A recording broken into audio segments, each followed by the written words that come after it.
Assalamualaikum warahmatullahi wabarakatuh.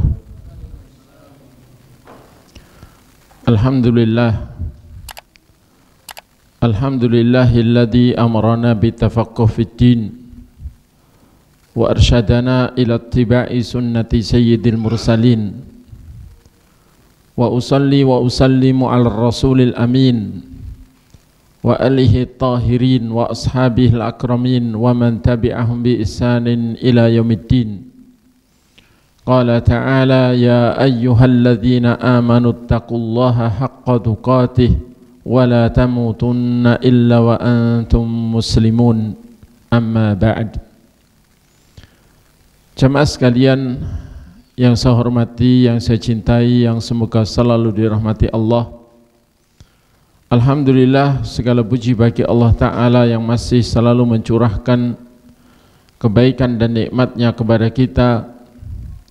Termasuk pada malam hari ini kita masih diberi kesehatan, kesempatan, kemauan dan kemampuan, pendengaran dan penglihatan, nikmat akal dan juga nikmat-nikmat yang lain yang besar, yang dengan nikmat-nikmat itu kita masih bisa berusaha menambah kebaikan dengan menambah pengetahuan tentang agama Allah dalam majelis ta'lim, belajar bersama, membuka hati untuk berharap masuknya taufik hidayah dari Allah Ta'ala, dan dengan terus mengkaji agama Allah kita berharap semoga kita ditambahi oleh Allah Ta'ala hidayahnya dan diberikan kepada kita ketakwaan sebagaimana yang dijanjikan olehnya, walladzina ihtadaw zadahum huda wa atahum taqwahum.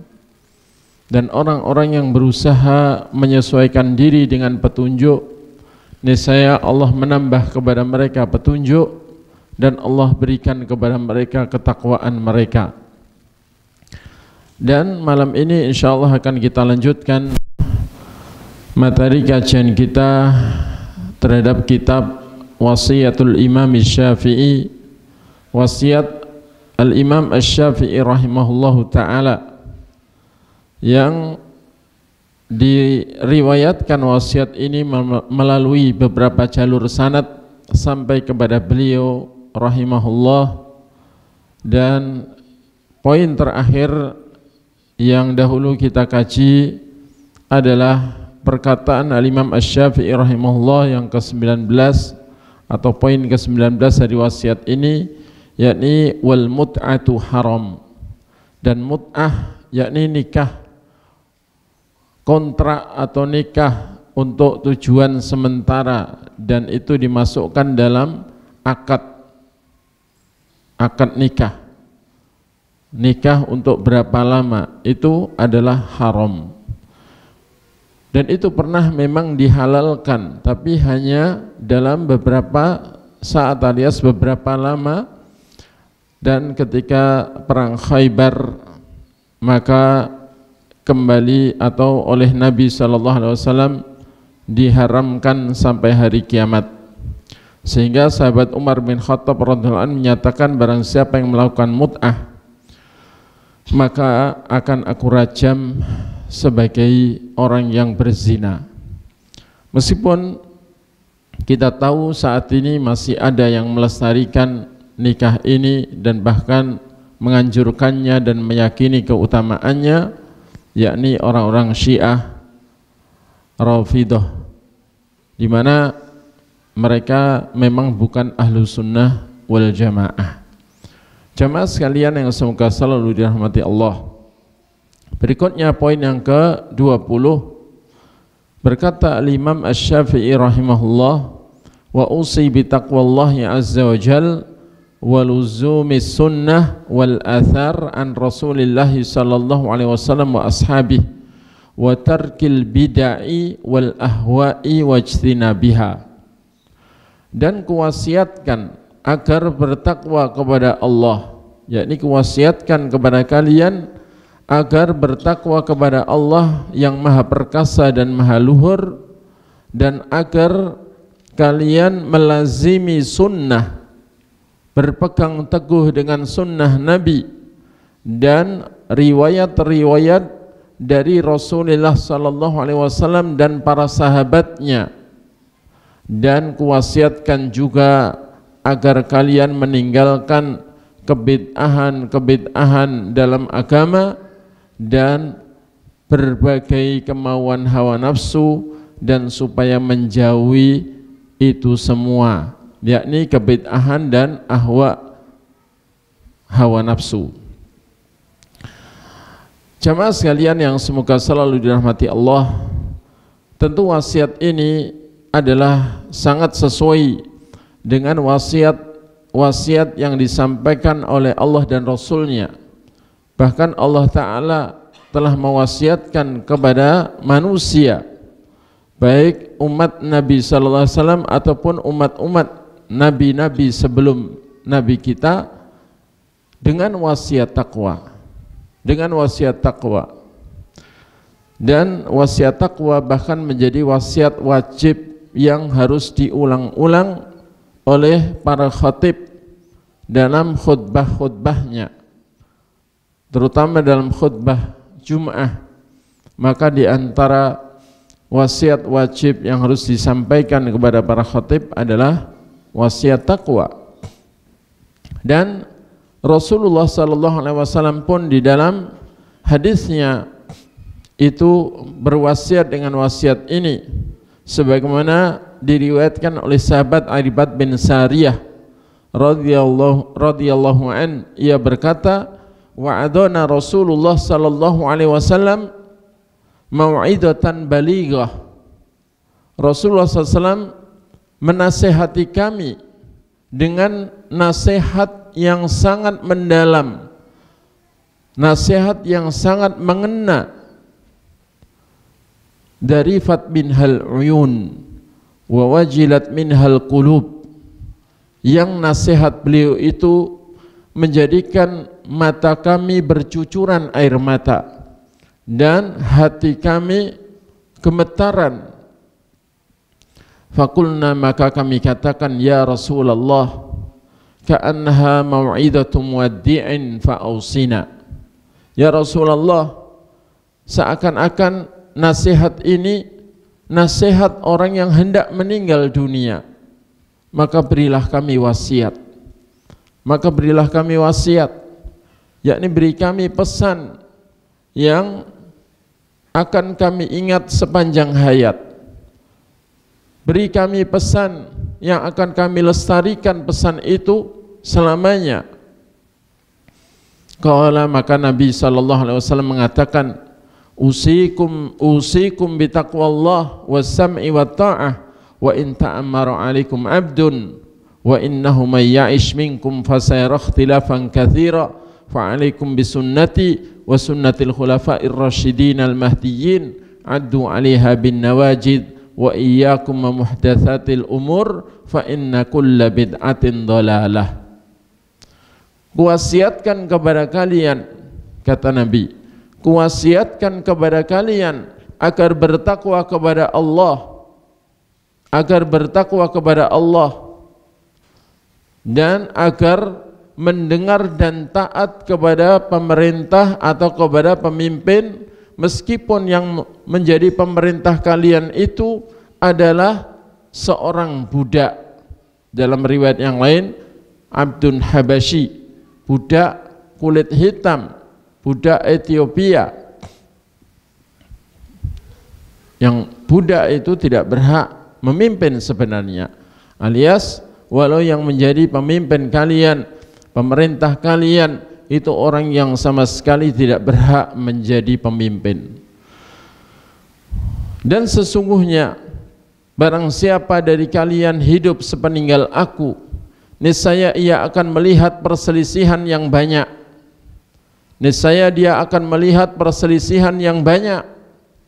Maka wajib bagi kalian berpegang teguh dengan sunnahku, dengan ajaranku, dan sunnahnya khulafa'ur rasyidin, yang mereka itu adalah orang-orang yang mendapatkan petunjuk.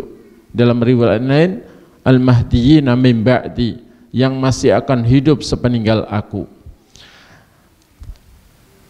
Addu 'alaiha bin nawajid. Dalam riwayat lain ada kalimat tamassaku biha wa addu 'alaiha bin nawajid. Pegang teguhlah sunnah itu dan gigitlah sunnah itu dengan geraham kalian. Yakni selain dipegang kuat, digigit dengan geraham supaya enggak lepas apapun yang terjadi, bagaimanapun kondisi dan resiko yang dihadapi dalam berpegang kepada sunnah, maka jangan sampai dilepas. Pegang kuat itu ketika banyak perselisihan dan gigit dengan geraham.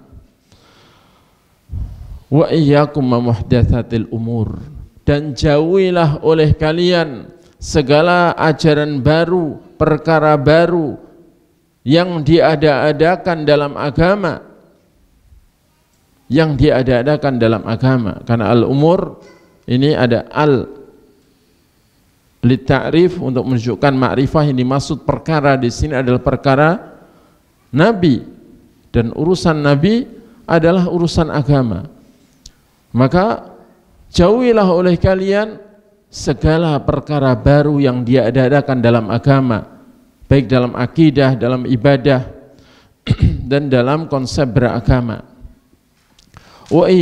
Fa inna kulla bid'atin dhalalah. Nabi pun menyampaikan alasannya, di antara alasannya karena setiap kebid'ahan yakni dalam agama itu adalah kesesatan. Hadis ini diantaranya diriwayatkan oleh Imam Ahmad dalam musnadnya, dan juga Imam Abu Dawud dalam sunannya, dan juga Imam At-Tirmidzi, dan juga Imam Ibnu Majah dengan sanad yang sahih. Jamaah sekalian yang semoga selalu dirahmati Allah, apa yang disampaikan oleh Al-Imam Asy-Syafi'i rahimahullah dalam wasiatnya tadi klop dengan hadis yang telah kita baca ini. Yang pertama yakni ada wasiat takwa, dan takwa tidak bisa kita laksanakan apabila kita tidak mempelajari Quran dan Sunnah tentang perintah-perintah Allah dan larangan-larangan Allah. Karena takwa adalah wujudnya itu adalah imtithalu awamirillah wajtinabu nawahih, melaksanakan perintah-perintah Allah talaban limardati, untuk tujuan mencari ridha Allah, dan menjauhi larangan-larangan Allah, menjauhi larangan-larangannya.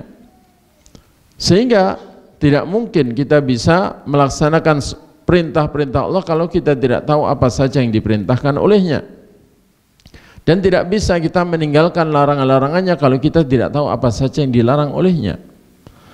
Dan yang utama, larangan yang harus kita jauhi sejauh-jauhnya adalah yang kategori al-kabair, dosa-dosa besar, yang kategori dosa-dosa besar. Dan alhamdulillah dahulu sudah kita kaji dosa-dosa besar.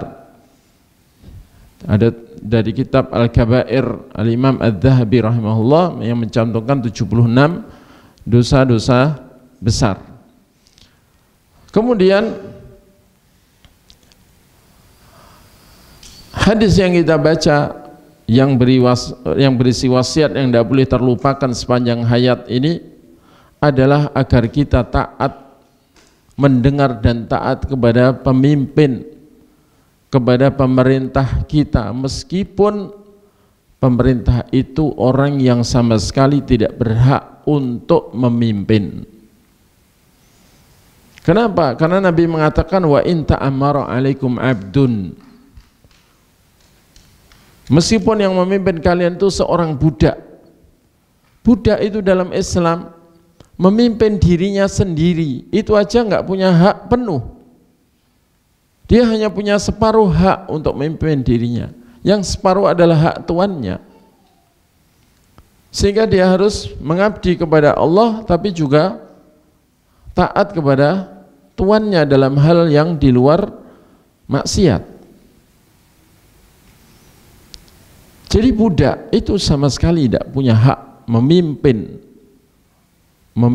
orang lain apalagi memimpin, bahkan memimpin sesama budak tidak punya hak, apalagi memimpin orang merdeka, apalagi memimpin umat. Karena itu para ulama menyebutkan bahwa kenapa kok ada budak orang yang nggak punya hak memimpin, kok ada kemungkinan bisa memimpin. Kata para ulama, ya, kemungkinannya itu mungkin yaitu bitaghallub, dengan cara kudeta atau dengan cara memberontak. Yakni boleh jadi budak menjadi ahli provokator dan orator, kemudian menggerakkan banyak orang untuk menggulingkan penguasa, dan itu adalah cara yang tidak syar'i. Dengan cara yang tidak syar'i, sudah orangnya tidak syar'i untuk menjadi pemimpin, caranya juga cara yang haram,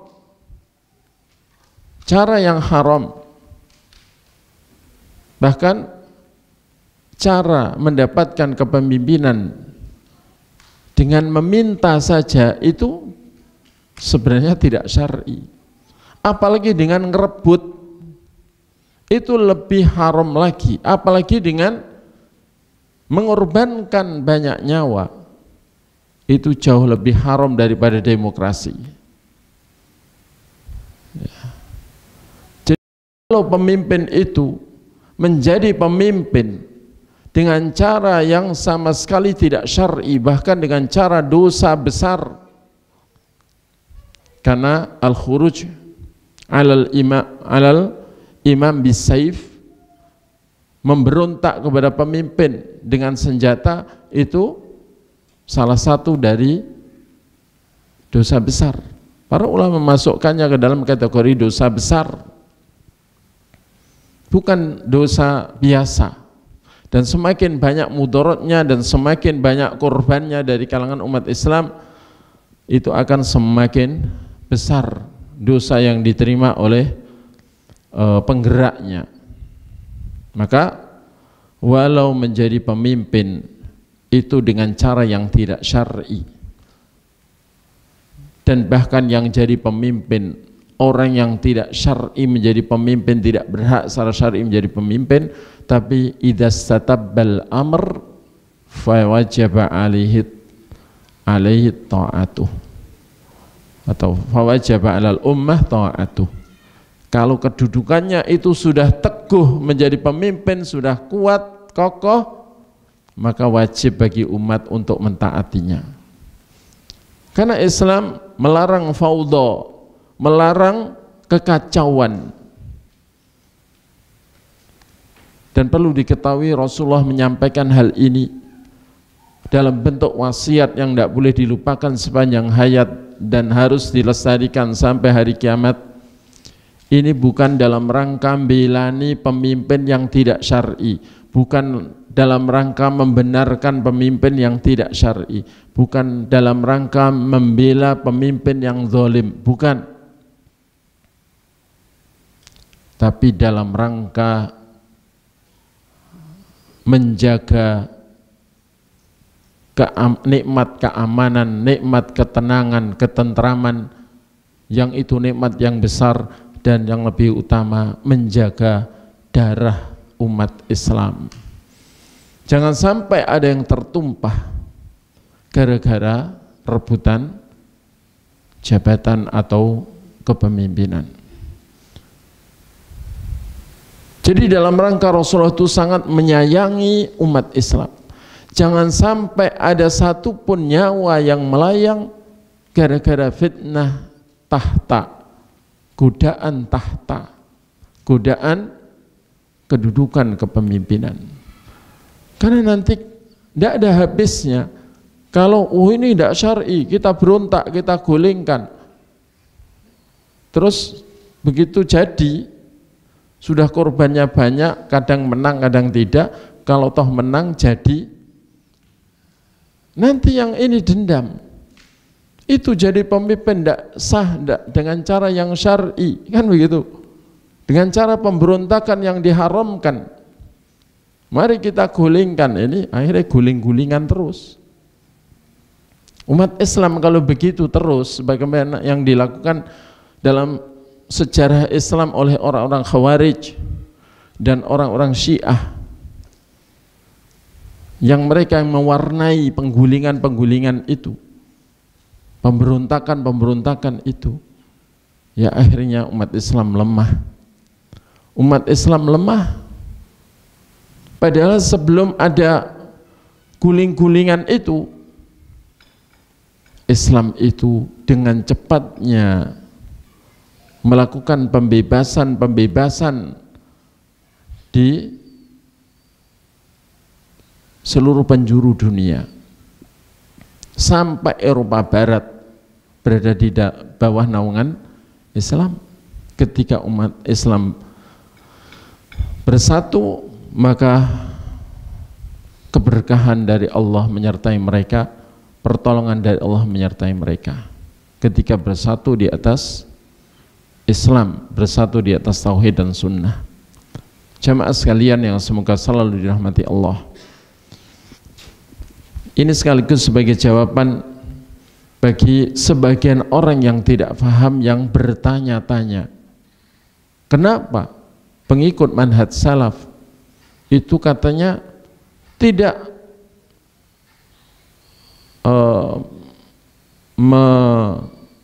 menyetujui cara-cara demokrasi dalam memimpin, dalam memilih pemimpin, tapi begitu jadi pemimpin kok mengajarkan untuk taat kepada pemerintah. Padahal jadi pemimpin kan tidak dengan cara yang syar'i. Jawabannya adalah ini. Jawabannya ada pada hadis ini diantaranya. Jamaah sekalian yang semoga selalu dirahmati Allah. Kemudian hadis yang kita baca menunjukkan bahwa semakin lama ditinggal oleh Rasulullah SAW dan para manusia-manusia terbaik, yakni generasi para sahabat radhiyallahu anhum yang senior terutama, itu akan semakin banyak perselisihan dan semakin banyak ulama yang Allah ambil,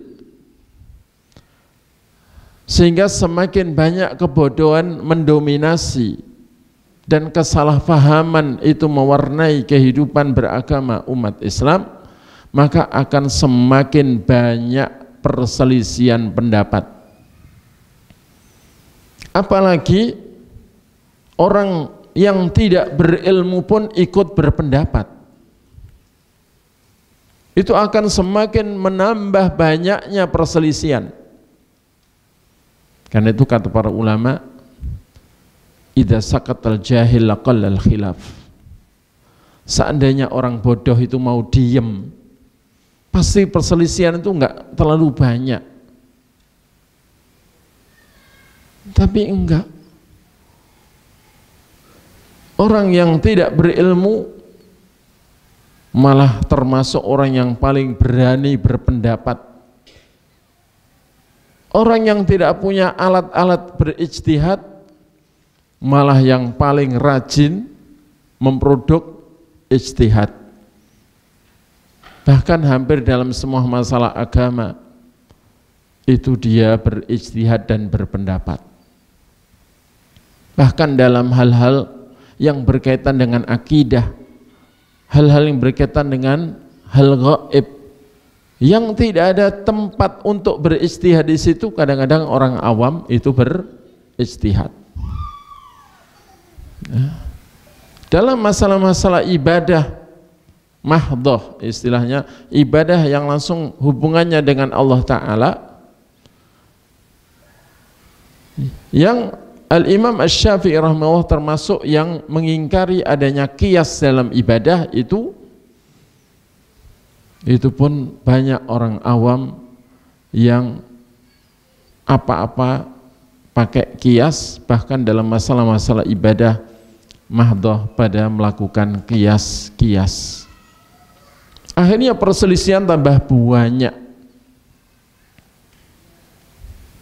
Maka Rasulullah sallallahu alaihi wasallam yang telah diberitahu oleh Allah Ta'ala bahwa umatnya di akhir zaman sepeninggal beliau akan semakin banyak perselisihan, perbedaan pendapat di tengah umat, beliau meninggalkan pesan untuk kita di zaman banyaknya perselisihan ini, yaitu untuk kembali kepada sunnah Nabi dan sunnah Khulafair Rasyidin, kembali kepada Islam yang asli, murni dan konsekuen, kembali kepada Islam yang asli yang datang dari Allah, yang disampaikan melalui utusannya dan yang telah difahami oleh para sahabatnya dengan tokoh-tokohnya Khulafaur Rasyidun, dan yang murni tanpa campuran dan tambahan, dan konsekuen tanpa pengurangan dan perubahan. Kita diperintahkan, semua umat Islam diperintahkan untuk legowo, meninggalkan pendapat masing-masing atau pendapat kelompoknya atau pendapat tokoh-tokohnya,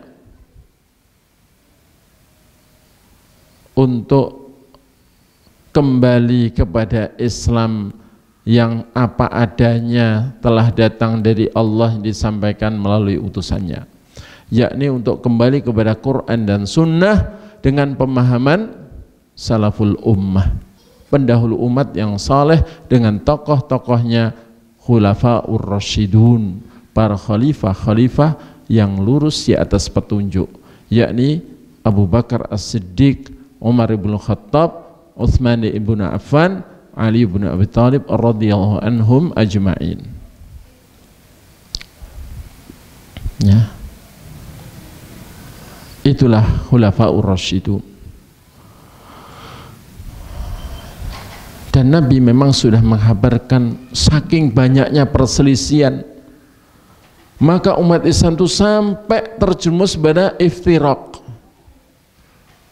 Padahal harusnya ikhtilaf itu kalau bisa jangan sampai mengakibatkan iftiraq, perpecahan. Perbedaan pendapat jangan sampai menjadi perpecahan.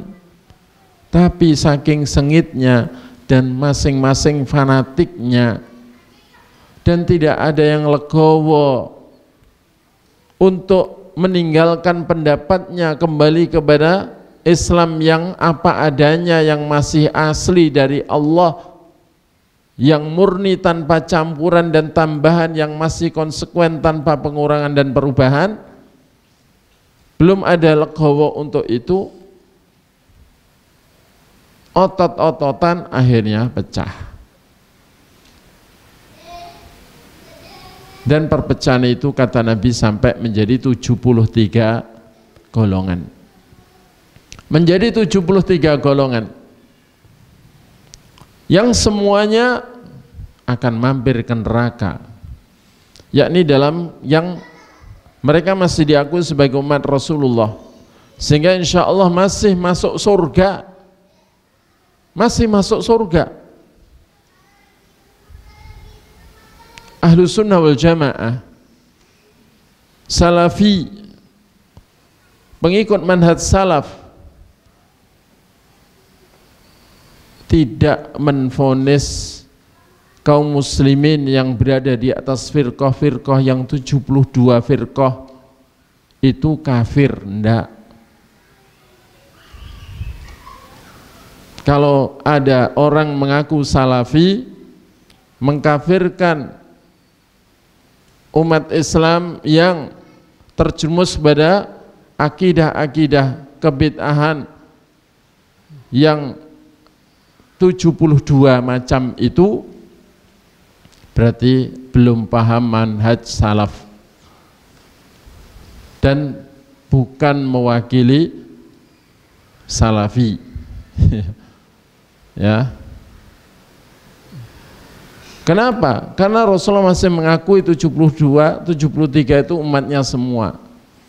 Meskipun Nabi mengatakan semua ke neraka, artinya mampir. Kecuali satu yang enggak mampir. Kecuali satu yang tidak mampir ke neraka. Yang 72 itu berapa lama di neraka? Tergantung sejauh mana penyimpangannya dari Islam yang masih asli, murni dan konsekuen itu.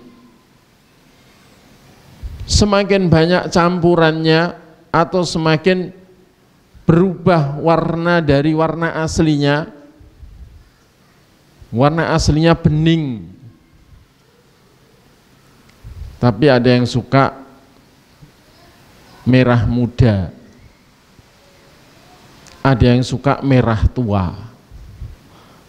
Tentu yang merah muda di nerakanya dibandingkan yang merah tua lebih lama yang merah tua. Ada yang suka biru muda, ada yang suka biru tua. Yang biru tua berarti perubahan warnanya semakin parah. Nah itu semakin lama di neraka. Yang selamat dari neraka itu yang masih tetap maunya yang bening, yang masih asli dari Allah yang disampaikan melalui utusannya, dan yang masih murni tanpa campuran dan tambahan, dan yang konsekuen tanpa pengurangan dan perubahan. Islam yang masih asli seperti yang dijalankan oleh Nabi bersama para sahabatnya di zaman Nabi. Itulah yang selamat dari neraka yang dikatakan Nabi, ma ana alaihi wa ashabi. Yang selamat dari neraka dari 73 yang ada, 73 kelompok yang ada dalam Islam itu adalah yang sesuai dengan aku dan para sahabatku. Yang sesuai dengan aku dan para sahabatku. Dalam hadis yang lain, man kana ala mithli ma ana alaihil yauma wa ashabi. Yang selamat dari neraka itu adalah siapapun. Siapapun itu tidak mengenal bangsa mana. Ya. Karena surga bukan milik bangsa Indonesia saja. Bukan pula milik bangsa Arab saja. Bukan pula milik bangsa tertentu, apalagi ormas tertentu, organisasi tertentu. Kalau nggak ikut ormas itu nggak akan masuk surga, kecuali dapat rekomendasi dari anggota ormas itu baru bisa masuk. Emangnya surga milik siapa? Milik pendiri ormas? Enggak. Ya. Kata Nabi, man, siapapun, kana ala mithli ma ana alhil yauma wa ashabi. Siapapun yang berpegang dengan Islam seperti yang ku pegang, seperti yang ku jalani bersama para sahabatku pada hari ini, yakni di zaman Nabi masih hidup. Islam yang masih asli, murni dan konsekuen. Asli, masih bening, belum diwarna-warnai oleh orang dengan berbagai warna kesukaannya masing-masing, sesuai hawa nafsunya masing-masing. Jemaah sekalian yang semoga selalu dirahmati Allah. Kemudian saking Nabi SAW itu ingin umatnya itu mau legowo meninggalkan semua perselisihan pendapat dan yang itu menjadi penyebab perpecahan umat, beliau itu berpesan supaya semuanya berpegang teguh dengan ajaran Nabi dan Khulafaur Rasyidin saja, dan menggigitnya dengan geraham berarti tidak boleh kita itu meninggalkan satu pun sunnah Nabi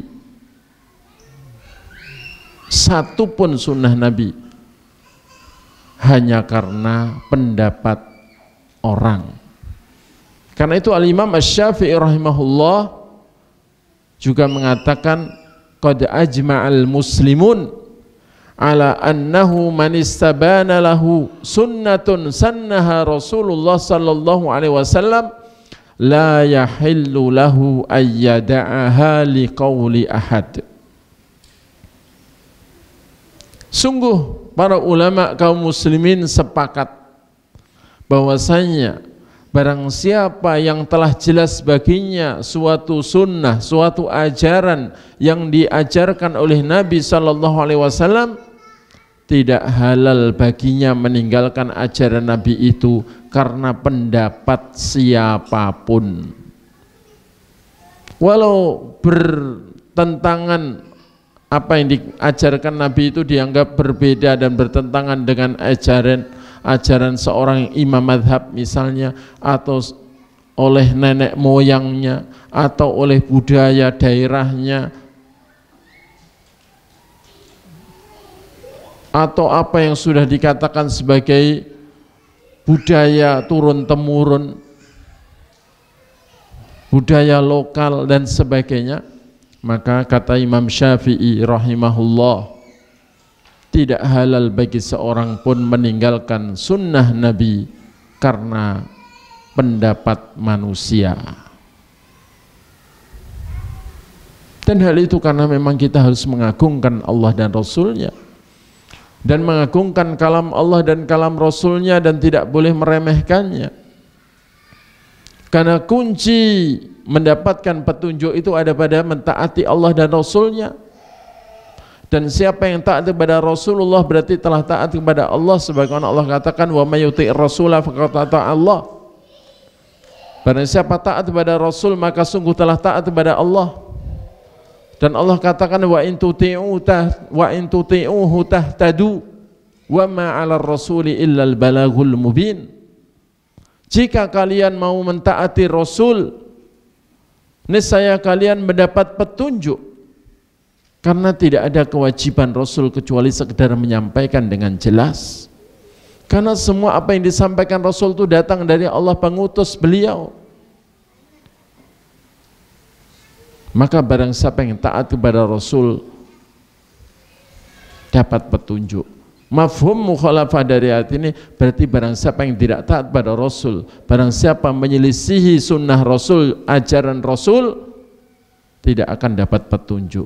Dan kalau enggak dapat petunjuk dari Allah, pasti tersesat jalan. Pasti tersesat jalan. Dan hukuman Allah bagi orang yang menyelisih Rasul dengan sengaja, setelah tahu bahwa Rasul itu dalam berakidah bagaimana, dalam beribadah bagaimana, dalam memahami dan mengamalkan agama ini bagaimana, sudah jelas baginya petunjuk, untuk itu kok pilih menyelisihi hanya karena alasan bertentangan dengan nenek moyangnya atau dengan budaya lokalnya.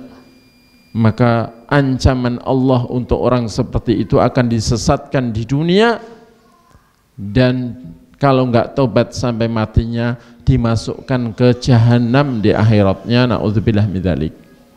Sebagaimana Allah katakan hal itu dalam surat An-Nisa ayat 115.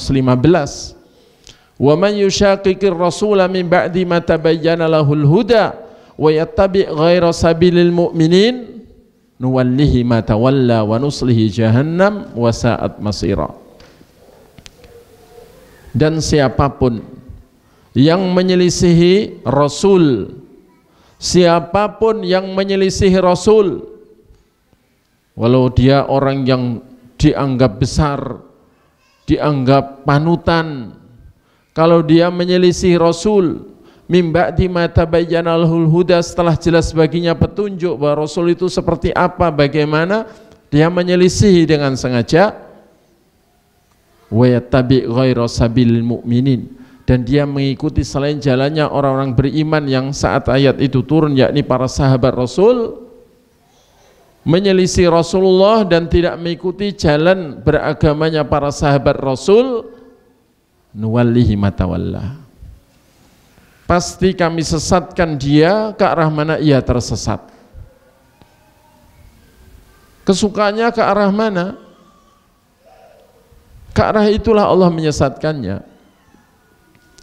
Dan kalau enggak tobat sampai mati, wa nuslihi jahannam, akan kami masukkan orang itu ke dalam jahannam, wa sa'at masira, dan alangkah buruknya jahannam sebagai tempat kembali.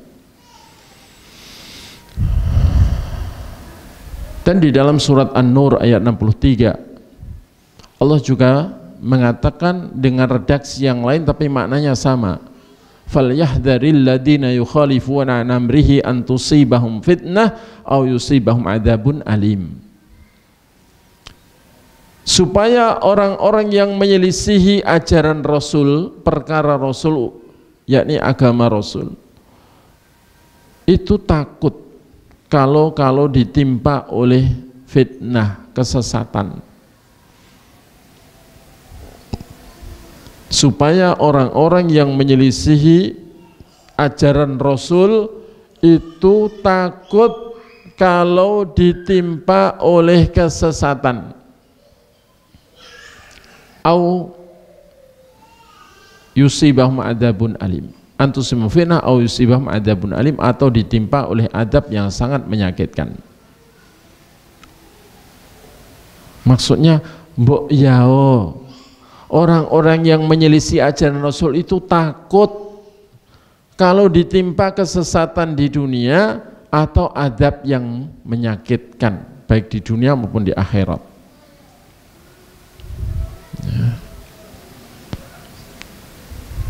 Dan dalam tafsir Ibnu Katsir, arti fitnah, kesesatan yang dimaksud dalam ayat itu An-Nur 63 itu imma kufrun wa imma nifakun wa imma bid'atun wa imma fiskun. Ada kalanya berupa kekufuran, ada kalanya berupa kemunafikan, ada kalanya berupa kebid'ahan, dan ada kalanya berupa kefasikan. Pokoknya orang kalau menyelisih Rasulullah itu kalau enggak segera kembali ke jalannya tidak aman dari kesesatan. Dan yang ketika yang diselisih itu semakin banyak, atau perkara Rasul yang diselisih itu adalah semakin besar kedudukannya dalam agama, maka kesesatan yang akan menimpanya semakin jauh. Ketika menyelisih Rasulullah dalam akidah, dalam masalah iman, dalam masalah tauhid, bisa terjerumus pada kekufuran, kesyirikan. Menyelisih Rasulullah dalam tata cara ibadah bisa terjerumus kepada kebid'ahan. Yang dikatakan oleh Nabi dalam setiap khutbah Jum'ah beliau, wa syarrul umri muhdatsatuha fa inna kulla muhdatsatin bid'ah wa kulla bid'atin dhalalah. Sesungguhnya seburuk-buruk perkara dalam agama adalah perkara ajaran baru yang diada-adakan, dan setiap ajaran baru yang diada-adakan adalah bid'ah, dan setiap bid'ah adalah kesesatan.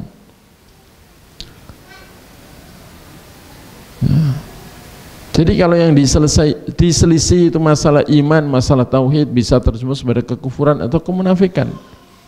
Kalau yang diselisih bagaimana tentang tata cara ibadahnya, maka bisa terjerumus pada kebid'ahan. Kalau yang diselisih dalam masalah kebaikan dan ketaatan, bisa terjerumus pada kefasikan. Dan itu logis. Dan itulah wujud keadilan Allah. Orang yang berbuat buruk akan ketimpa keburukan.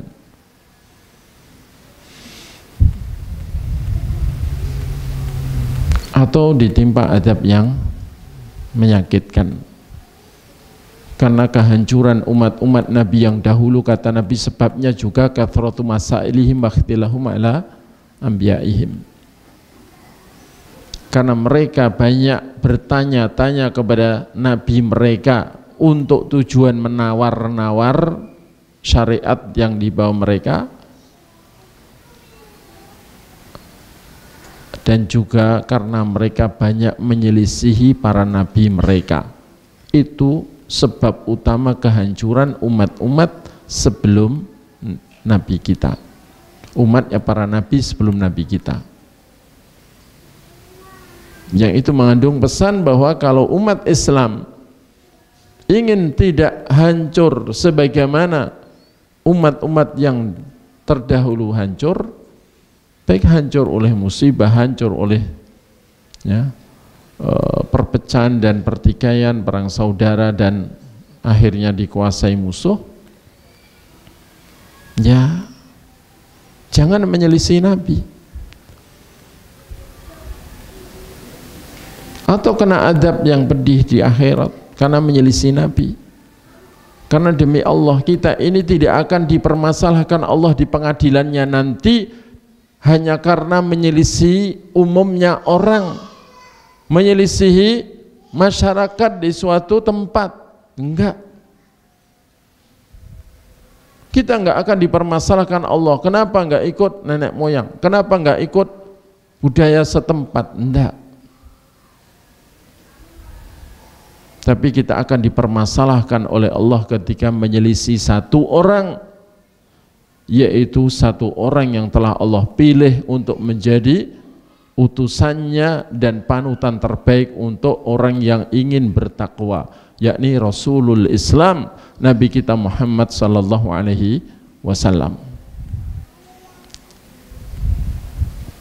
Buktikan nanti di akhirat.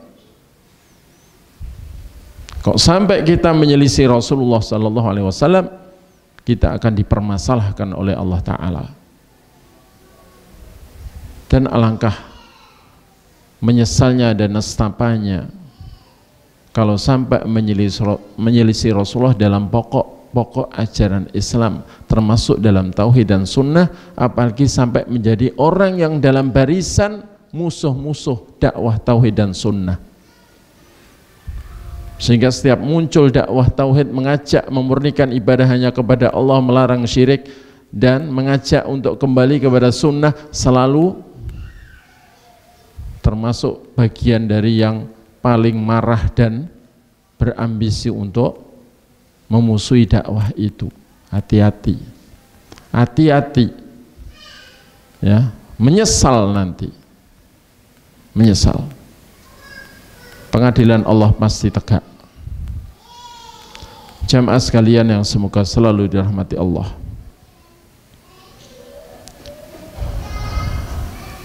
Ini isya ya. Silahkan adzan dulu, baru kita lanjutkan.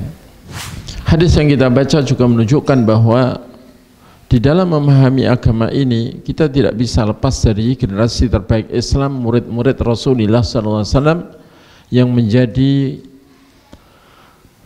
perawi atau periwayat utama dan paling pokok di dalam agama ini. Karena kita tahu Islam itu agama Allah, dan yang disebut agama Allah itu agama yang datang dari Allah, yang disampaikan oleh malaikat Jibril kepada Nabi kita, oleh Nabi kita disampaikan kepada para sahabatnya, dan para sahabat Nabi adalah generasi terbaik Islam. Dipuji oleh Allah di banyak ayatnya, dinyatakan oleh Allah sebagai orang beriman yang sebenar-benarnya iman, seperti yang Allah katakan dalam surat Al-Anfal ayat 74. Para sahabat Muhajirin dan Ansar Allah sebut sebagai ulaika humul mu'minuna haqqa. Mereka itulah orang-orang yang beriman yang sebenar-benarnya iman. Lahum maghfiratu wa rizqun karim, untuk mereka ada ampunan buat kesalahan-kesalahan mereka, dan ada rizki yang mulia yakni surga. Sehingga kesalahan para sahabat tidak perlu dan tidak boleh lagi dibahas, dibicarakan, karena Allah sudah mengampuninya ya. Dan tidak pantas orang seperti kita yang belum dijamin ampunan membicarakan kesalahan orang-orang yang sudah dijamin ampunan. atau yang sudah diampuni dosa-dosanya, yakni para sahabat Rasulullah SAW, muhajirin maupun ansar. Kemudian yang utama dari para sahabat dan harus kita yakini dan diyakini oleh ahlu sunnah, dinyatakan dalam kitab-kitab akidah juga, bahwa yang paling afdal dari kalangan para sahabat Nabi, sebagaimana juga dahulu sudah disampaikan oleh Imam Syafi'i dalam wasiatnya ini pada poin atau 2 poin sebelumnya, yakni bahwasanya yang paling utama dari sahabat Nabi adalah Abu Bakar As-Siddiq radhiyallahu an, kemudian Umar ibnu Khattab radhiyallahu an, kemudian Utsman radhiyallahu an, kemudian Ali bin Abi Thalib radhiyallahu an.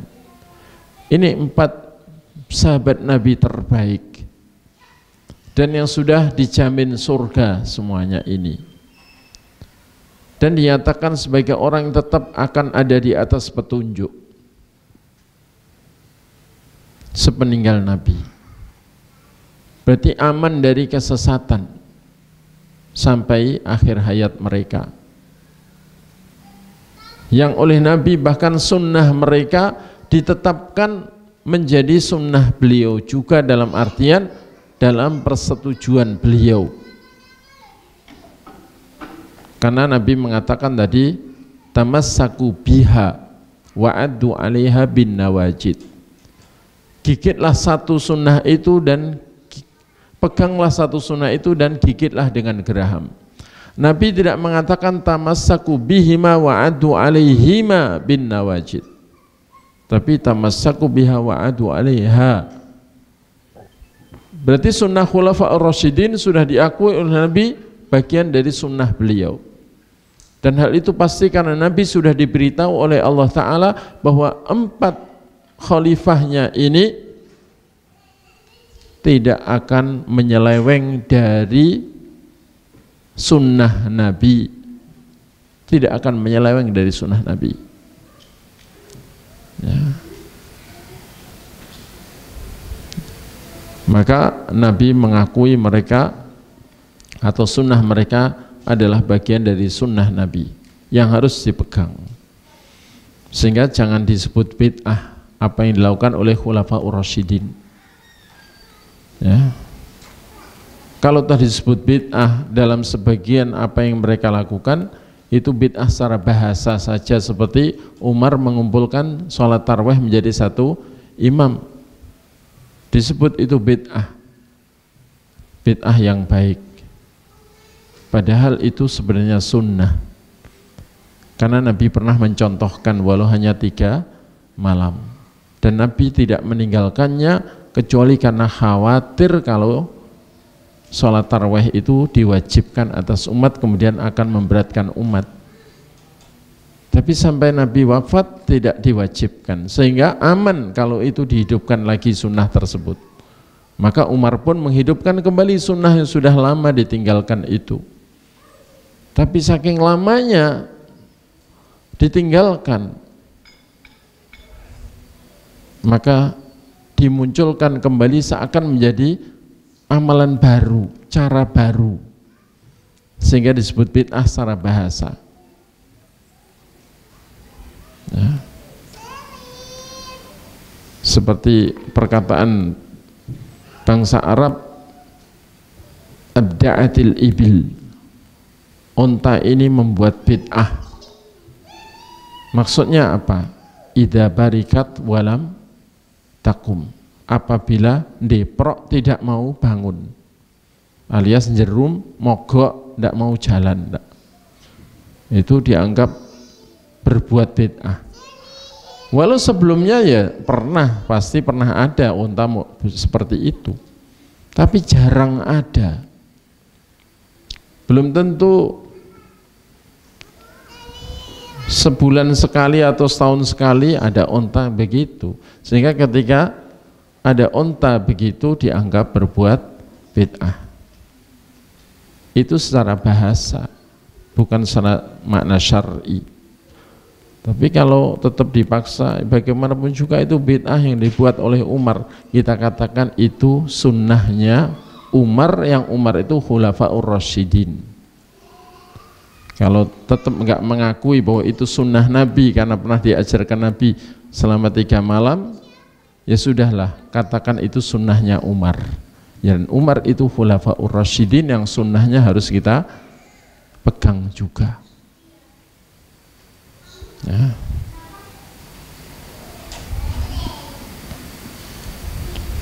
Kemudian ayat dan hadis Nabi yang menyuruh kita untuk mengikuti para sahabat Nabi dalam tata cara dan dalam memahami dan mengamalkan Quran dan Sunnah itu sangatlah banyak, sangat banyak.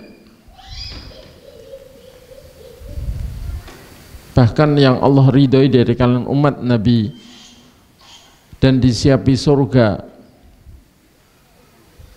tanpa harus mampir ke neraka, itu adalah 2 kelompok. Yang pertama yakni Muhajirin dan Ansor, para sahabat Nabi. Yang kedua adalah alladzina taba'uhum bi ihsan, orang yang mau mengikuti mereka dengan baik. Dan pengikut mereka terbaik adalah para tabi'in, murid-murid para sahabat Nabi, kemudian atba'u tabi'in, kemudian para imam ahlu sunnah setelah itu, termasuk para imam madhab ahlu sunnah wal jamaah dan para ulama hadis, termasuk Imam Bukhari, Imam Muslim, Imam Abu Dawud, Imam Tirmidzi, Imam Nasai, Imam Ibnu Majah, dan para imam-imam hadis yang lain, dan juga para imam tafsir ahlu sunnah wal jamaah, dan para ulama yang di atas manhaj salafus saleh, generasi tiga generasi awal Islam yang saleh itu sampai menjelang hari kiamat. Dan itulah ahlu sunnah wal jamaah yang hakiki, ahlu sunnah wal jamaah yang sesuai yang dimaksud dalam hadis-hadis Nabi. Dan dalil yang menunjukkan bahwa yang diridhai Allah dan disiapi surga itu adalah para sahabat Nabi dan pengikut mereka yang setia, itu jelas tegas ada dalam surah At-Taubah ayat 100. Surat At-Taubah, surat nomor 9 ayat yang ke-100. Ya.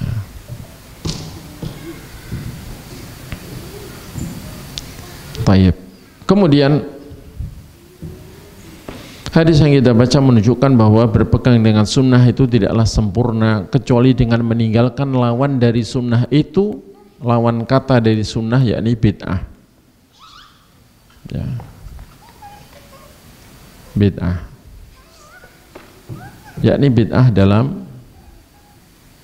agama, bukan bid'ah duniawiyah.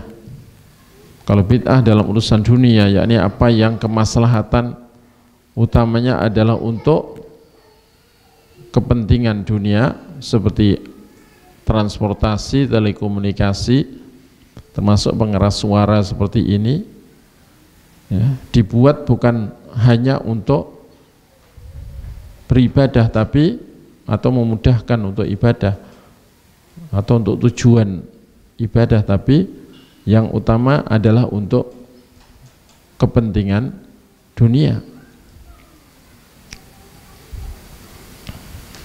Kalau nggak percaya, tanya kepada semua pemilik pabrik pengeras suara, ya, pabrik mic, pabrik speaker, pabrik amplifier. Apa tujuannya bikin itu? Yakni untuk, bukan khusus untuk adzan atau untuk pengajian, ya enggak?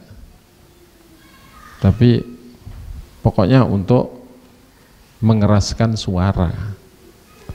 Yang itu adalah apa? Urusan dunia sebenarnya. Sehingga ini bukan bid'ah secara agama, meskipun bisa disebut bid'ah secara bahasa, atau disebut juga bid'ah duniawiyah, bid'ah dunia, yang Nabi sudah memilah antara urusan agama dengan urusan dunia. Nabi katakan amma umuru dinikum fa ilayya wa amma umuru dunyakum fa antum a'lamu bi umuri dunyakum. Adapun urusan agama kalian maka itu hak saya, kembalinya kepada saya, karena Nabi lah satu-satunya orang yang diutus untuk menerima Al-Quran, mengemban misi penyampaian syariat akhir zaman, syariat terakhir untuk umat akhir zaman ini. Ya. Allah tidak mengutus setelah Nabi kita itu Nabi lagi atau Rasul lagi, enggak. Maka Nabi mengatakan adapun urusan agama kalian itu kembalinya kepada saya, itu hak saya. Adapun urusan dunia kalian fa antum a'lamu bi umuri dunyakum. Kalian lebih tahu tentang urusan dunia kalian, urusan transportasi, telekomunikasi atau sarana-sarana yang memudahkan untuk menjalani pekerjaan dan sebagainya, maka itu urusan dunia kalian lebih tahu. Berarti apa? Hukum asal dalam urusan dunia itu diserahkan kepada kita, alias hukum asalnya berarti boleh kecuali yang sudah ada larangan-larangannya. Adapun urusan agama, hukum asalnya adalah terlarang kita punya pendapat atau ide atau cara beragama, ya, kecuali yang ada ajarannya dari Rasulullah Sallallahu Alaihi Wasallam, yang ajaran beliau itu datang dari pengutus beliau, yakni Allah Ta'ala. Karena itu Al-Imam Asy-Syafi'i rahimahullah dalam kitab beliau di antaranya Ar-Risalah itu juga menyatakan al-aslu fil ibadah al-butlan hatta ja'atil awamir wal aslu fil muamalah al-ibaha hatta ja'atin nawahi. Hukum asalnya ibadah itu batal, tidak benar kecuali yang ada perintahnya atau ada ajarannya dari Nabi. Dan hukum asalnya muamalah, urusan dunia, interaksi atau hubungan antar manusia, itu hukum asalnya adalah boleh kecuali yang ada larangan-larangannya. Berarti beda antara urusan dunia dengan urusan agama. Sehingga ketika Nabi selalu mencela kebid'ahan, yang dimaksud kebid'ahan dalam lisan Nabi itu adalah kebid'ahan dalam agama. Agama itu cakupannya apa? Akidah, ibadah. Ya. Akidah itu yang paling pokok, pembahasannya apa? Arkanul iman as-sittah, rukun iman yang 6. Ya. Kemudian ibadah yang paling pokok itu rukun Islam yang 5.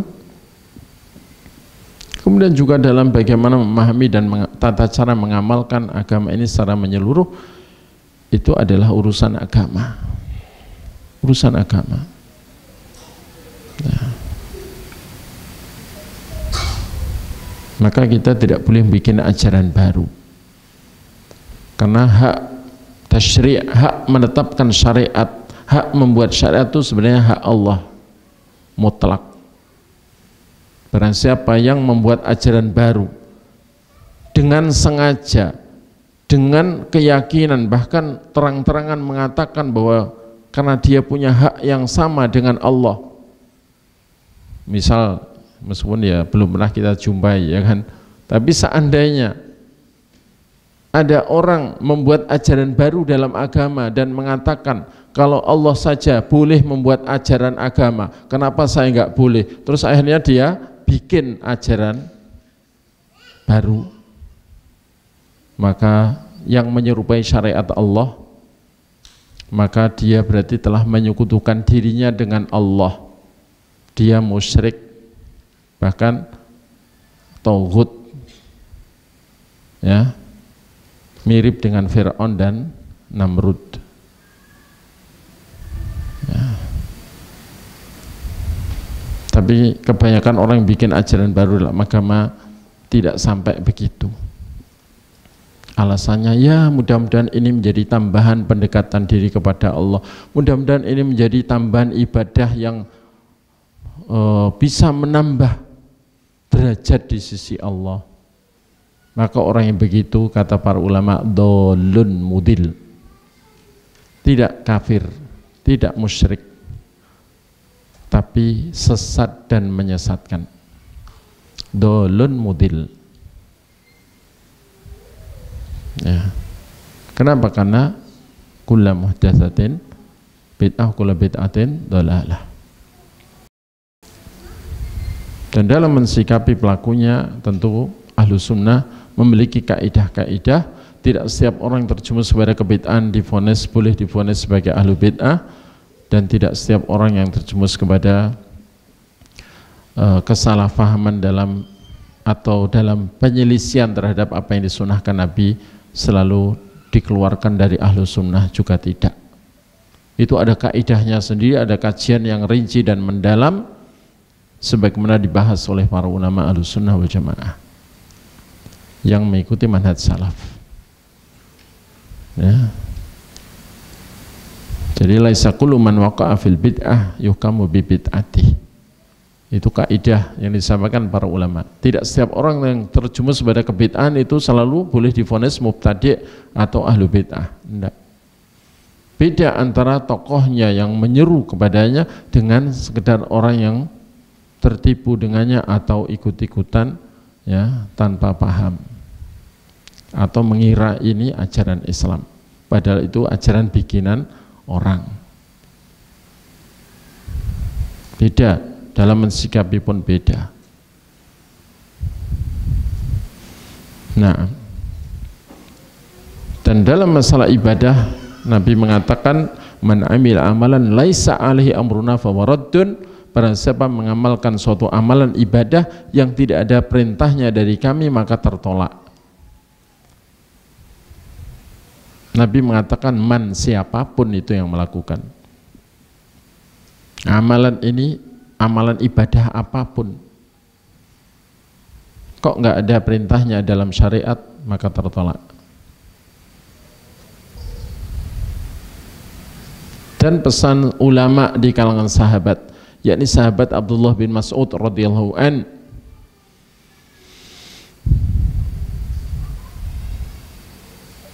beliau mengatakan al-iqtisadu fis sunnah ahsanu minal ijtihadi fil bid'ah. Sedang-sedang di dalam menjalankan sunnah itu masih lebih baik daripada bersungguh-sungguh tapi di dalam bid'ah. Dan ini athar yang sahih dari beliau sebagaimana diriwayatkan oleh Imam Al-Hakim dan dinyatakan sahih oleh beliau, dan juga dinyatakan sahih oleh Syekh Albani dalam Sahih Targhib hadis yang ke-37.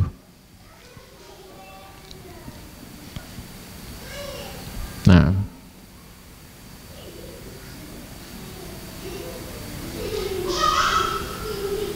terus bagaimana berkaitan dengan Imam Syafi'i membagi bid'ah?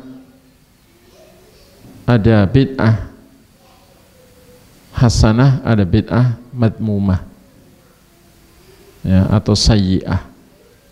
Bid'ah yang baik, bid'ah yang buruk atau tercela. Ya.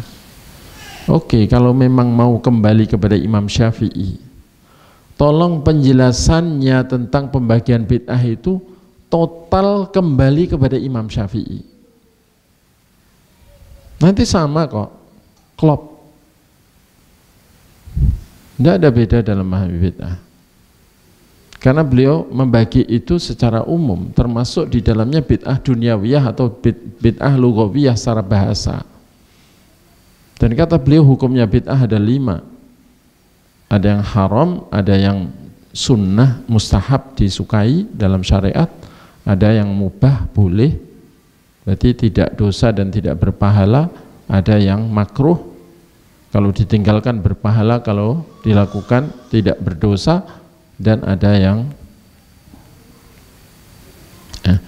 ada bid'ah yang wajib, bid'ah yang sunnah, bid'ah yang mubah, bid'ah yang makruh dan ada bid'ah yang haram.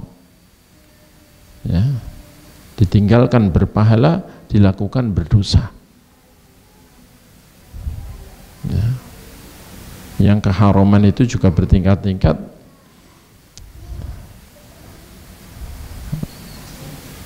Maka kalau memang begitu contoh-contohnya bid'ah, silakan kembali kepada Imam Syafi'i, nanti klop. Ya. Klop. Karena beliau mendefinisikan bid'ah yang wajib itu bid'ah yang ditunjukkan oleh dalil akan wajibnya. Dan contohnya adalah wasail yang tidak bisa dilaksanakannya suatu kewajiban kecuali dengan wasilah itu. Karena al-wasail laha hukmul maqasid, kata beliau. Wasilah itu hukumnya sama dengan tujuannya. Berarti apa yang diungkapkan oleh para ulama dengan istilah masalih mursalah.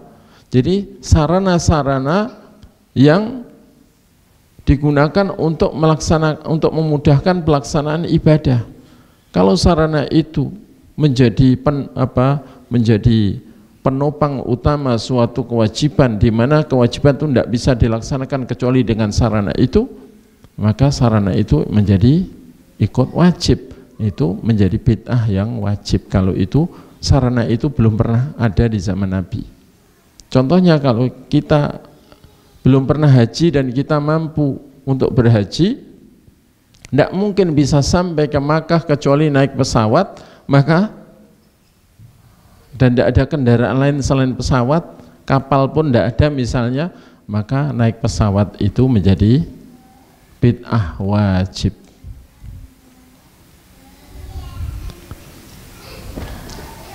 Ya. Dan bid'ah yang sunnah itu berarti sarana-sarana atau wasilah-wasilah untuk melaksanakan suatu sunnah, di mana sunnah itu nggak bisa terlaksana kecuali dengan wasilah itu. Sementara wasilah itu belum pernah ada di zaman Nabi. Dalam artian saat ini tidak dijumpai, maka wasilah tersebut menjadi bid'ah yang disunnahkan karena hukumnya sama dengan tujuannya. Ya. Karena beliau mendefinisikan bid'ah yang wajib adalah bid'ah yang ditunjukkan oleh dalil akan wajibnya, bid'ah yang ditunjukkan yang sunnah yang ditunjukkan oleh dalil atas sunnahnya. Meskipun kata Syekhul Islam Ibnu Taimiyah rahimahullah mengomentari perkataan Imam Syafi'i bahwa kalau ada dalilnya yang mengajarkan, baik yang menunjukkan wajibnya atau sunnahnya, maka itu bukan bid'ah, bukan bid'ah. Dan perlu diketahui Imam Syafi'i membagi bid'ah tersebut karena beliau tidak meriwayatkan hadis kullu bid'atin dhalalah. Ya.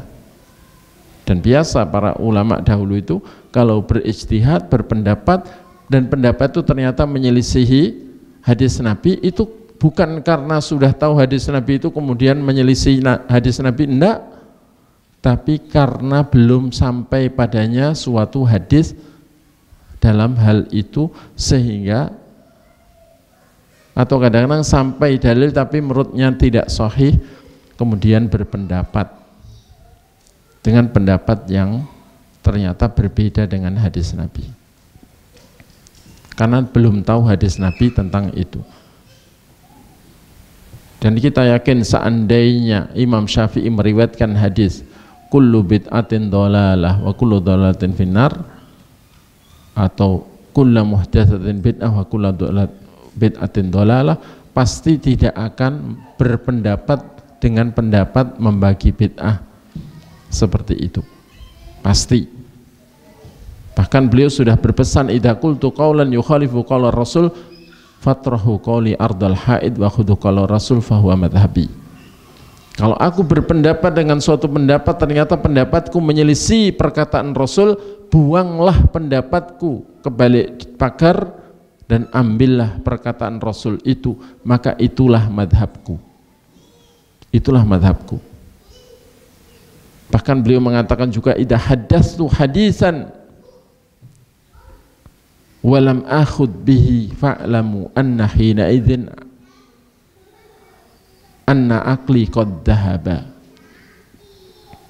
Kalau aku menyampaikan sebuah hadis yang sahih dari Rasulullah sallallahu alaihi wasallam, kemudian ternyata aku tidak sependapat dengan hadis itu, maka ketahuilah berarti pada saat itu, pada hari itu akalku sudah hilang, alias aku sudah pikun, jangan dianggap lagi.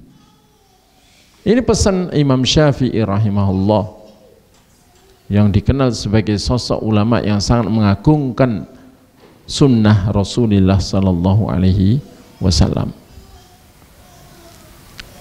Jadi beliau membagi bid'ah itu karena tidak meriwayatkan hadis kullu bid'atin dhalalah.